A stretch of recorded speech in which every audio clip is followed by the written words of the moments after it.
अस्सलाम वालेकुम। आज की हमारी वीडियो जो है कसूरी मेथी के हवाले से है। आज हम कसूरी मेथी को सुखाएंगे और घर में ही बनाएंगे। ठीक है, ये बनाना बहुत ही आसान है। सबसे पहले बाज़ार में जाएं और ये मेथी जो है ताज़ा ताज़ा प्यारी प्यारी सब्ज़ लेके आएँ। बहुत ही मुनासिब रेट में मिल रही है बाज़ार में।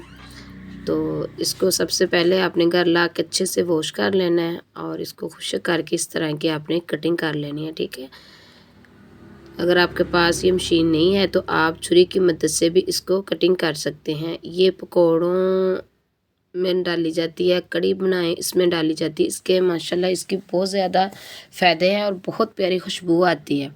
जब मेहमानों के आगे खाना रखें तो इसकी खुशबू महक के ना पूरे घर को ही महका देती है। इतनी ये ज़बरदस्त इसकी खुशबू होती है।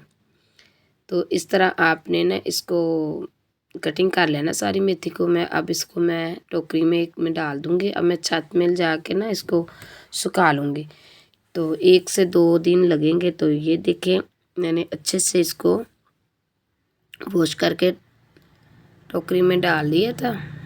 कटिंग करके सॉरी, वॉश तो मैंने पहले कर लिया था, कटिंग करके सॉरी डाल लिया था। तो ये मैं अब छत पे खिलार दूँगी, इसको फैला दूँगी कपड़े में। तो अगर आपके पास नहीं धूप है तो आप इसको नीचे भी सुखा सकते हैं। तो खुशबू इसकी माशाल्लाह और भी ज़्यादा बढ़ जाएगी। तो अगर आपको ये मेरा बताया हुआ तरीका अच्छा लगा है तो वीडियो को लाइक करना, शेयर करना। अगर कुछ बोलने में गलती हो जाए तो प्लीज़ गलत कमेंट मत करना। तो चैनल बहुत मजबूरी में बनाया तो सब बहन भाई सपोर्ट किया करें। अल्लाह पाक आप सबको ज़मान में रखे, खुश रखे, आबाद रखे और हमें आने वाले माशाल्लाह रमज़ान में रोज़ा रखने की तौफीक अता फरमाए, नमाज तरावी पढ़ने की तौफीक अता फरमाए, सबको सेहत तंदुरुस्ती वाली लंबी ज़िंदगी दे, आमीन। तो ये देखें इसकी फ़ाइनल लुक।